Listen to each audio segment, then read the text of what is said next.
What people have to understand is we've always had standards in education. What do you want children to know and be able to do? It's as simple as that. And we've had those standards grow and advance over time.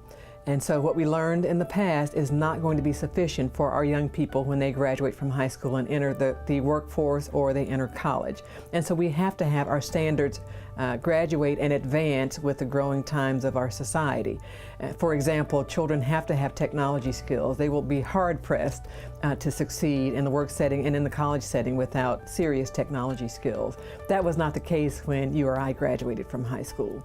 And so the notion that what children have to know and be able to do in order to be successful in their work setting immediately after high school or in the college setting immediately after high school has changed over time as our world, as our community, our society has changed and evolved over time. I like to think of it not just staying ahead of the curve, but really we're helping our children to compete. And the market in which they have to compete is just not in the state of Florida. It is a national market, and they have to be able to compete internationally as well. We need our children to be able to compete. First of all, I want every parent to be involved in their child's education. It's one of the greatest indicators to correlate to student success. If parents are involved in asking children about what they've learned and what they're doing in school and are aware of those things, it's certainly critical to student success.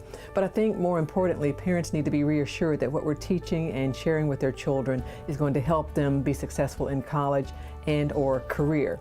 And most parents who've had any concerns over the changing of our standards over time, once they see those standards, they read them and they hear about them and look on our website and actually go through them, then the concern really evaporates. They understand these are critical skills, what we want children to know and be able to do at various grade levels. And most times they're pretty convinced and they are set at ease when they see the actual standards.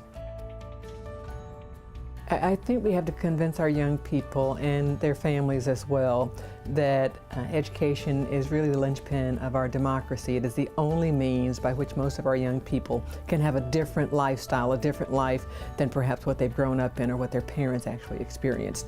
And I think we have to convince our young people as well that smart is not just something that you are, it's not something you're born with. Smart is something you can become if you work hard. And so we want our young people to have a work ethic and a determination around education because it gives them a very bright, a very successful future.